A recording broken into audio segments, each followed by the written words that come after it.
ಎಲ್ರಿಗೂ ನಮಸ್ಕಾರ. ನೀವು ನೋಡ್ತಾ ಇದ್ದೀರಾ ಟಿವಿ ವಿಕ್ರಮ. ನಾನು ಮುಮ್ತಾಜ್ ಅಬ್ದುಲ್ ನೆಲ್ಲಡ್ಕ.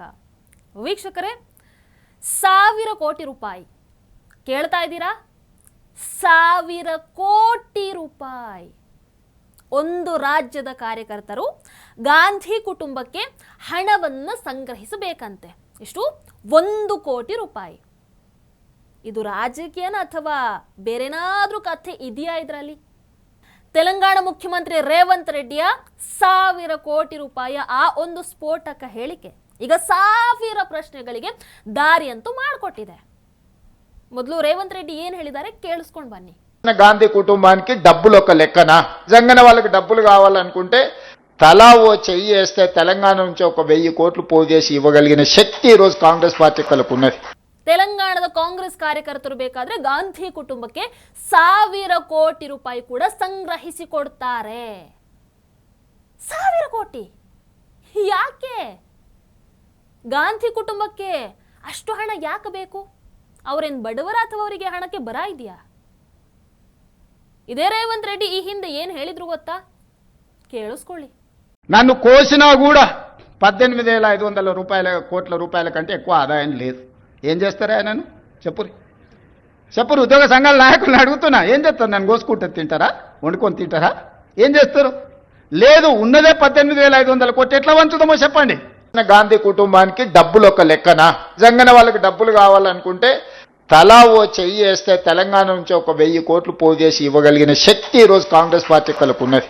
ನನ್ನನ್ನು ಕತ್ತರಿಸಿದ್ರೂ ನಿಮಗೆ ಹಣ ಸಿಗಲ್ಲ. ರೈತ ಬಂಧುಗೆ ಹಣ ಇಲ್ಲ, ಸರ್ಕಾರಿ ನೌಕರರಿಗೆ ಹಣ ಇಲ್ಲ, ನಿರುದ್ಯೋಗಿಗಳಿಗೆ ಕೊಡೋದಕ್ಕೆ ಹಣ ಇಲ್ಲ. ಯಾರು ಹೇಳಿದ್ದು?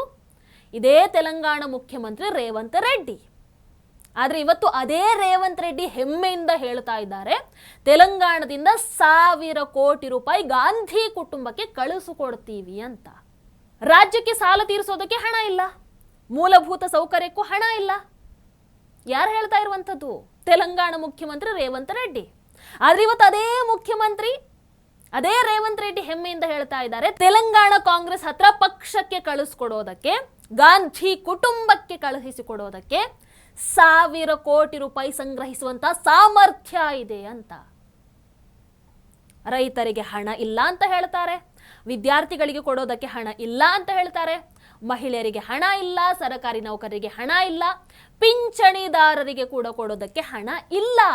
ಆದ್ರೆ ಗಾಂಧಿ ಕುಟುಂಬದ ಕೈಗೆ 1000 ಕೋಟಿ ರೂಪಾಯಿ ಕೊಡೋದಕ್ಕೆ ಹಣ ಇದೆ, ರೆಡಿ. ಇದು ಯಾವ ರೀತಿಯ ಆದ್ಯತೆ, ಯಾವ ರೀತಿಯ ರಾಜಕೀಯ ಇದು? ಅರ್ಥ ಆಗ್ತಾ ಇಲ್ವಲ್ಲ. ರಾಜ್ಯದ ಖಜಾನೆ ಖಾಲಿ ಅಂತ ಒಪ್ಕೊಳ್ಳೋರು ಪಕ್ಷದ ಹೈಕಮಾಂಡ್ಗೆ 1000 ಕೋಟಿ ಘೋಷಣೆ ಮಾಡೋದಕ್ಕೆ ಹೆಂಗರಿ ಸಾಧ್ಯ? ಯಾವ ಲಾಜಿಕ್ ಇದು? ವೀಕ್ಷಕರ, ಯಾವುದೇ ರಾಜಕೀಯ ಪಕ್ಷಕ್ಕೆ ಅವರು ಆಡಳಿತ ನಡೆಸ್ತಾ ಇರುವಂತಹ ರಾಜ್ಯಗಳಿಂದ ಬೇರೆ ಬೇರೆ ಮಾರ್ಗಗಳ ಮೂಲಕ ಹಣವನ್ನ ಸಂಗ್ರಹಿಸಿ ತಮ್ಮ ಪಕ್ಷ ನಿಧಿಗೆ ಹಾಕೊಳ್ಳುವಂತಹ ರೈಟ್ಸ್ ಇದೆಯಾ? ಕೇಳ್ತಾ ಇದ್ದೀನಿ, ರೈಟ್ಸ್ ಇದೆಯಾ? ಈಗಾಗಲೇ ಕಾಂಗ್ರೆಸ್ ಪಕ್ಷದ ಮೇಲೆ, ಗಾಂಧಿ ಕುಟುಂಬದ ಮೇಲೆ ತೆಲಂಗಾಣದ ರೀತಿ ಕರ್ನಾಟಕವನ್ನ ತಮ್ಮ ATM ಆಗಿ ಬಳಸ್ಕೊಳ್ತಾ ಇದ್ದಾರೆ ಅನ್ನುವಂಥ ಆರೋಪ ಇದೆ.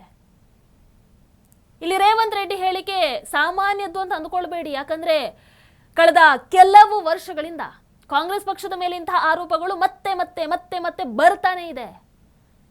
ಛತ್ತೀಸ್ಗಢದಲ್ಲಿ ಭೂಪೇಶ್ ಬಘೇಲ್ ಮುಖ್ಯಮಂತ್ರಿ ಆಗಿದ್ದಾಗ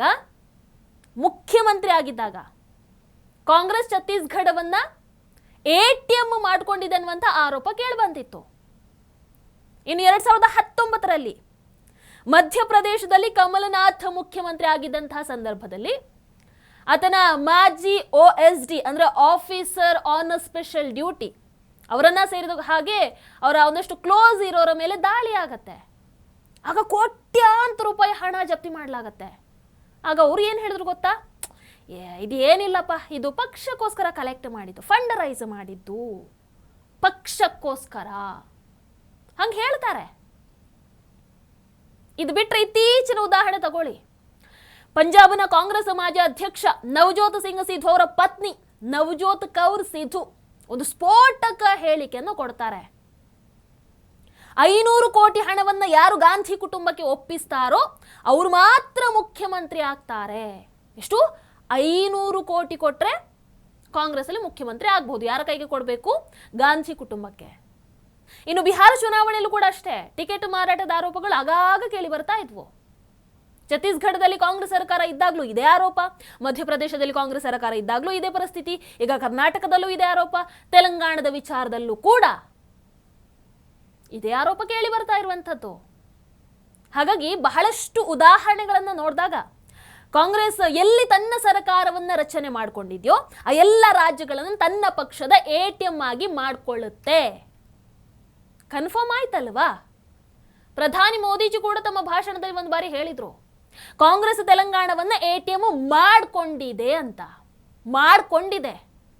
ತೆಲಂಗಾಣದಿಂದ ಸಂಗ್ರಹಿಸಿದ ಹಣ ದೆಹಲಿಗೆ ಹೋಗುತ್ತೆ, ದೆಹಲಿಯಿಂದ ಅದು ಮತ್ತೆ ಅಲ್ಲಿ ಕುಟುಂಬ ರಾಜಕೀಯ ನಡೆಸೋರ ಹತ್ರ ಹೋಗುತ್ತೆ, ಆಮೇಲೆ ಅದನ್ನ ರಾಜಕೀಯ ಉದ್ದೇಶಗಳಿಗೆ ಬಳಸ್ಕೊಳ್ತಾರೆ ಅಂತ ಹೇಳಿದ್ರು. ಅವರ ರಾಜಕೀಯ ಉದ್ದೇಶ ಎಂಥದ್ದು ಅನ್ನುವಂಥದ್ದನ್ನ ಬಿಡಿಸಿ ಹೇಳಬೇಕಾಗಿಲ್ಲ ಅಂತ ಅಂದುಕೊಳ್ತೀನಿ. ವೀಕ್ಷಕರೇ, ಈಗ ನನಗಿರುವಂತಹ ಪ್ರಶ್ನೆ, ಗಾಂಧಿ ಕುಟುಂಬಕ್ಕೆ ಯಾವ ಆರ್ಥಿಕ ಸಂಕಷ್ಟ ಇದೆ? ಅವರಿಗೆ ಹಣಕ್ಕೆ ಏನ್ ತೊಂದರೆ ಇದೆ? ಸೋನಿಯಾ ಇಟಲಿ, ರಾಹುಲ್ ಇಟಲಿ, ಪ್ರಿಯಾಂಕಾ ವಾದ್ರಾ ಮೂವರು ಕೂಡ ಸಂಸದರು. ರಾಬರ್ಟ್ ವಾದ್ರಾ ದೊಡ್ಡ ಉದ್ಯಮಿ, ಕುಟುಂಬದ ಹತ್ರ ಸಾಕಷ್ಟು ಆಸ್ತಿ ಇದೆ. 70ಕ್ಕೂ ಹೆಚ್ಚು ವರ್ಷಗಳ ಕಾಲ ಆಳಿ ಲೂಟಿ ಮಾಡಿದ್ದು ಬೇರೆನೇ ಇದೆ ಅಂತ ಬಹಳಷ್ಟು ಮಂದಿ ಹೇಳ್ತಾರೆ. ಹಾಗಿದ್ದ ಮೇಲೆ ರೇವಂತ್ ರೆಡ್ಡಿ ಯಾಕೆ ಇಷ್ಟೊಂದು ಕಷ್ಟಪಟ್ಟು 1000 ಕೋಟಿ ಸಂಗ್ರಹಿಸಿಕೊಡುವಂತ ಮಾತನಾಡ್ತಾ ಇದ್ದಾರೆ? ವೀಕ್ಷಕರ, ರೇವಂತ್ ರೆಡ್ಡಿ ರಾಜ್ಯದಲ್ಲಿ ನೀರಾವರಿ ಯೋಜನೆಗಳು ಹಣದ ಕೊರತೆಯಿಂದ ಪೂರ್ಣಗೊಳಿಸೋದಕ್ಕೆ ಆಗ್ತಾ ಇಲ್ಲ ಅಂತ ಒಪ್ಕೊಂಡಿದ್ದಾರೆ. ಇನ್ನು ರೈತರಿಗೆ ಪ್ರಾಮಿಸ್ ಮಾಡಿದಂತಹ ರೈತ ಭರವಸೆ, ಆ ಯೋಜನೆ ಅಡಿಯಲ್ಲಿ ವರ್ಷಕ್ಕೆ 12,000 ರೂಪಾಯಿ ಕೊಡಬೇಕಾಗಿತ್ತು. ಅದು ಕೂಡ ಹಣದ ಕೊರತೆಯಿಂದ ಜಾರಿಗೆ ಬರಲಿಲ್ಲ.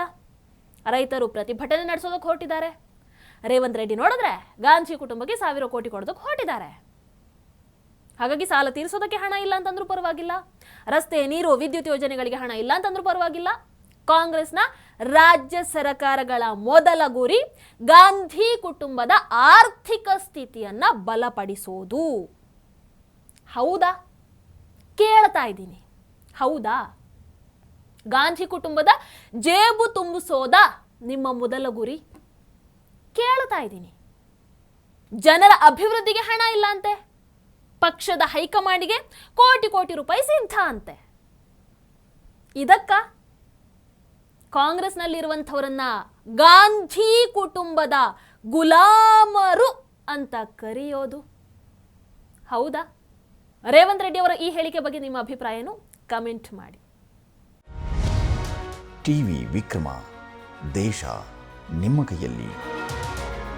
ಈ ಕಾರ್ಯಕ್ರಮ ನಿಮಗೆ ಇಷ್ಟ ಆಗಿದ್ದಲ್ಲಿ ಲೈಕ್, ಶೇರ್ ಹಾಗೂ ಕಮೆಂಟ್ ಮಾಡಿ. ಟಿವಿ ವಿಕ್ರಮದ ಕಾರ್ಯಕ್ರಮಗಳನ್ನು ನಿರಂತರವಾಗಿ ವೀಕ್ಷಿಸಲು ಸಬ್ಸ್ಕ್ರೈಬ್ ಮಾಡಿ, ಬೆಲ್ ಐಕನ್ ಒತ್ತಿ.